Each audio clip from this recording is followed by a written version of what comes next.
નમસ્કાર દર્શક મિત્રો, એચએમ ન્યૂઝ ગુજરાતમાં આપનું હાર્દિક સ્વાગત છે। હું છું બોની પ્રિન્સ અને હવે જોઈએ આજના મુખ્ય સમાચાર। અરવલ્લી જિલ્લાના મોડાસા શહેરમાં જિલ્લા એસઓજી પોલીસે મોટી કાર્યવાહી હાથ ધરી સ્પાની આડમાં કથિત ગેરકાયદેસર દેહ વ્યાપાર ચાલતો હોવાનો પર્દાફાશ કર્યો છે। ગણેશપુર હજીરા 3 રસ્તા પાસે આવેલા આયેશા કરીમ કોમ્પ્લેક્સના પ્રથમ માળે ચાલતા ડિવાઇન સ્પા પર જિલ્લા એસઓજી ટીમે આઈયુસીડબ્લ્યુ શાખાના સ્ટાફ સાથે સંયુક્ત આયોજન હેઠળ દરોડો પાડ્યો હતો।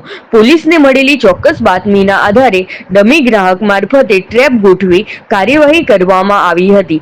પોલીસના પ્રાથમિક તપાસ મુજબ સ્પાના સંચાલક અને માલિક દ્વારા બહારથી મહિલાઓને બોલાવી પુરુષ ગ્રાહકો પાસેથી નાણાં મેળવી સ્પાની આડમાં કથિત ગેરકાયદેસર દેહ વ્યાપાર ચલાવવામાં આવતો હોવાનો આક્ષેપ છે।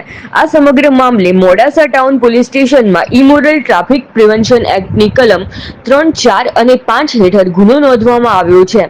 પોલીસે આરોપીઓ સામે કાયદેસરની કાર્યવાહી શરૂ કરી છે તેમજ સમગ્ર રેકેટના અન્ય પાસાઓ અંગે વધુ તપાસ હાથ ધરી છે।